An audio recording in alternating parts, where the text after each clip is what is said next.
Hey les bambing, j'espère que vous allez bien, moi ça va nickel. On se retrouve aujourd'hui pour une petite vidéo sur le 24 décembre. Alors il n'y a pas grand chose le 24 décembre, mais il y a le championnat de Turquie, la 14e journée. Donc je vous ai fait une petite étude de tout ça. Avant tout, n'hésitez pas à un petit commentaire, un petit pouce et surtout abonnez-vous. On va essayer avant la fin d'année d'arriver aux 2000 abonnés, ce qui serait extraordinaire. Les 4 matchs que je vous propose sont Sivasspor contre Gençler Birliği, Kayserispor contre Konyaspor, Rivespor contre Antalyaspor et Ankara-Kutchu contre Beşiktaş. Attaquons le premier match Sivasspor contre Gençler Birliği.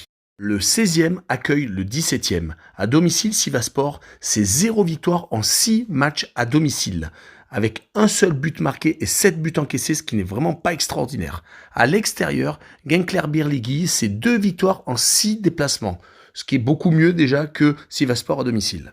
Dans les confrontations directes, Sivasspor a tendance à s'imposer à domicile. Gençler Birliği, lui, s'est imposé une fois à domicile et une fois à l'extérieur en 2018, lors d'un match amical. Pour la tendance actuelle, Sivasspor, c'est pas trop mal. Il reste sur une victoire à l'extérieur à Konyaspor et on fait 2 matchs nuls, un contre Trabzon à l'extérieur et un autre à domicile contre Antalyaspor, 0-0. Gençler Birliği, lui, à domicile, vient de faire match nul contre Ankara-Kutchu. Avant ça, il reste sur 2 victoires consécutives, une à l'extérieur à Başakşehir et une à domicile contre Alanyaspor. Vu la bonne dynamique des deux équipes, je vois un match nul de 3-20 à 3-30 avec un score de 1 but partout, 5,75 à 6,25 et je vois un N2 double chance, 1,70 à 1,90. Passons à Kayserispor contre Konyaspor. Le 18e accueille le 13e. À domicile, c'est une victoire, 2 nuls et 3 défaites en 6 réceptions pour Kayserispor. À l'extérieur, c'est exactement le même bilan, une victoire, 2 nuls et 3 défaites donc en 6 déplacements pour Konyaspor. Lors des confrontations directes, depuis 2 saisons, Kayserispor a du mal à s'imposer contre Konyaspor. Il reste même sur un match nul et une défaite. Pour la tendance actuelle, Kayserispor vient de s'incliner à Antalyaspor. Avant ça, il restait sur 4 matchs nuls consécutifs en championnat, dont un quand même contre Galatasaray. Du côté de Konyaspor, actuellement, c'est moyen à l'extérieur. À domicile, ils ont tendance à gagner assez souvent. À l'extérieur, par contre, c'est beaucoup plus compliqué.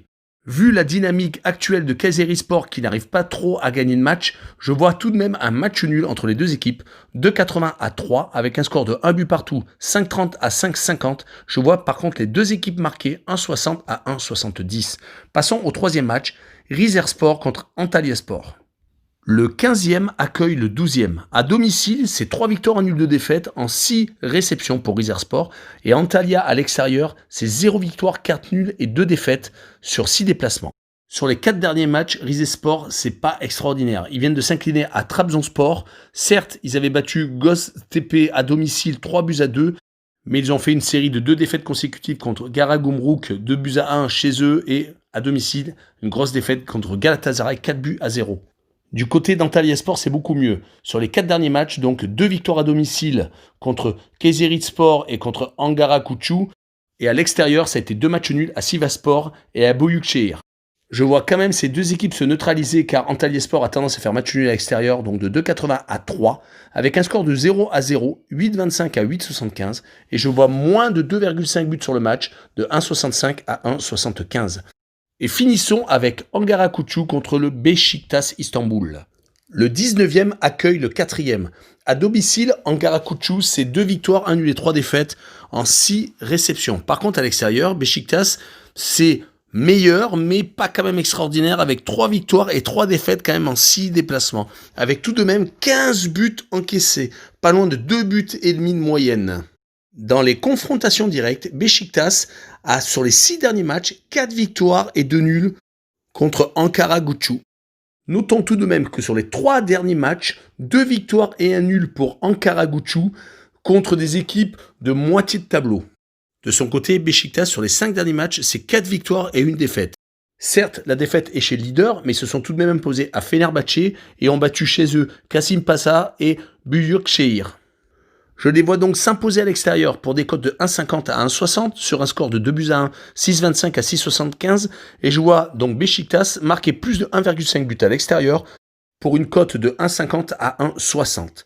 Voilà, on en a fini pour cette petite vidéo. Je vous remercie de l'avoir regardée. En tout cas, n'hésitez pas, un petit pouce, un petit commentaire et abonnez-vous. On se retrouve très bientôt. Tchou le bam bang!